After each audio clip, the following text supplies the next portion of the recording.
19 दिसंबर 2022 बांदीकुई राहुल गांधी की भारत जोड़ो यात्रा के दौरान कर्नल देवानंद गुर्जर के नेतृत्व में भूतपूर्व सैनिक आरक्षण संघर्ष समिति ने राहुल गांधी को हाल ही में राजस्थान सरकार द्वारा भूतपूर्व सैनिकों के पुनर्वास हेतु 1988 से चली आ रही योजना को जाति आधारित आरक्षण किए जाने के अध्यादेश को खारिज करने का बाबत एक ज्ञापन सौंपा। कल रात से ही तिरंगे हाथ में लिए बड़ी संख्या में भूतपूर्व सैनिक आरक्षण संघर्ष समिति के देश के विभिन्न जिलों से पधारे सदस्यों द्वारा बांदीकुई अलवर के रास्ते पर पहुंचने के पश्चात आज सुबह करीब 6 बजे मुख्यमंत्री अशोक गहलोत और सचिन पायलट की मौजूदगी में पैदल यात्रा के दौरान राहुल गांधी से संघर्ष समिति के मीडिया टीम के सदस्य सतीश भामू एवं नायक दुष्यंत ने विस्तार पूर्वक समस्या के बारे में बताते हुए भूतपूर्व सैनिक संघर्ष समिति एवं राजस्थान के संपूर्ण सैनिकों की ओर से 2018 से पूर्व की स्थिति बहाल करने की मांग रखते हुए उम्मीद जताई है कि सैनिकों की भावना का ख्याल रखा जाए।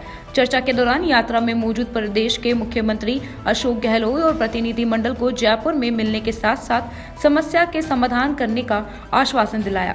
यात्रा में पैदल चल रहे मध्य प्रदेश के भूतपूर्व मुख्यमंत्री दिग्विजय सिंह और जयराम रमेश को भी भूतपूर्व सैनिक संघर्ष समिति ने ज्ञापन की प्रतिलिपि देकर सैनिकों के आरक्षण को जातीय आधार पर करने से रोकने का आग्रह किया।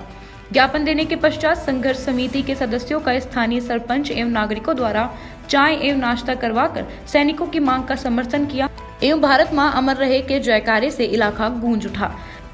संघर्ष समिति महामंत्री विनोद डाका, अलवर से सूबेदार दिनेश रेणुका, दौसा से कमांडो मुकेश, सीकर से नायक दुष्यंत, नागौर से सूबेदार हुक्माराम, चूरू से गाधर कृष्णमील सिंह, लक्ष्मण सिंह, राजेश सुंडा, जयपुर से धर्मेंद्र सिंह, कृष्ण कुमार, मुकेश डांगी, हनुमानगढ़ से सुनील कुमार, करौली से बलजीत गुर्जर, संजय यादव, करमचंद जाट, झुंझुनू से सत्येंद्र मांझू मौजूद रहे।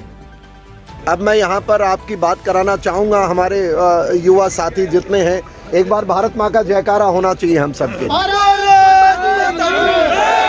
और भारत माता की जय, भारत माता की जय, भारत माता की जय, इंकलाब जिंदाबाद, इंकलाब जिंदाबाद, इंकलाब जिंदाबाद।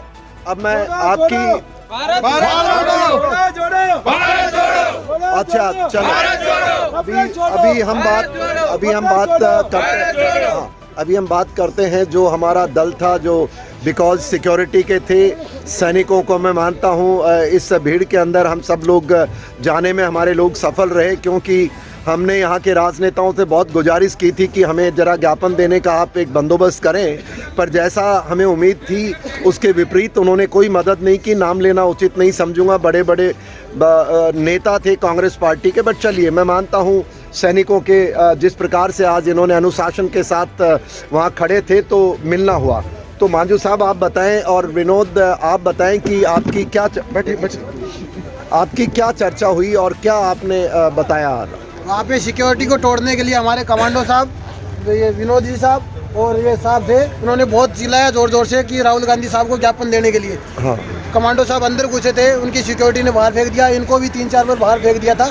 फिर हमें राहुल गांधी साहब ने हमारा अटेंशन किया और हमें बुलाया गया वहाँ पे। ओके, तो हमारी जो अब चर्चा हुई आप ये बताएं, बिकॉज सारा देश और पूरे अपने जो संघर्ष जो लोग बाग हैं, हमने क्योंकि इस ठंड के अंदर हम सब लोग सुबह से मौजूद हैं, तो जब मैं आपके मुझ से सुनना चाहता हूं कि संक्षिप्त में बताएं कि क्या बात आपने एग्जैक्टली राहुल गांधी जी वहां कौन कौन थे जब हमारी चर्चाएं चल रही थी। राहुल गांधी जी के साथ अशोक गहलोत सीएम साहब थे, सचिन पायलट साहब थे, दिव्य राणा साहब थे। तो उन्होंने ये बताया कि आपके साथ क्या हो रहा है, अन्याय क्या हो रहा है। तो हमने बताया कि हमें जातिगत बांटा जा रहा है, जो 1988 का जो पुनर्वास की योजना थी उसको लगभग खत्म किया जा रहा है। तो उन्होंने ये पूछा कि क्यों ख़त्म किया जा रहा है, क्या इसके पीछे कारण है। तो बोले ये तो हमारा, इससे हमें कोई लेना देना नहीं, क्या कारण है क्या नहीं है। हमें तो हमारा जो ओबीसी इसका सैनिकों का चल रहा है हमेशा से 5%, 12.5% और 15% वो हमें जारी रखा जाए। चलो विनोद जी और हमारे साथ में यहाँ मौजूद हैं सरपंच साहब। सरपंच साहब आपको राम राम, हमारी आपका बहुत बहुत धन्यवाद आपके समर्थन के लिए। भाइयों एक बार सरपंच साहब के लिए जोरदार तालियां हमारी तरफ से बजनी चाहिए। Thank you very much. जय हिंद। बांदीकुई से भूतपूर्व सैनिक संघर्ष समिति के हमारी टीम की ओर से मैं कर्नल देवानंद गुर्जर सबको नमस्कार करता हूं। और thank you Rahul ji, thank you Sachin, and thank you हमारे सीएम महोदय कि आपने हमारी बात को सुना। जय हिंद, नमस्कार।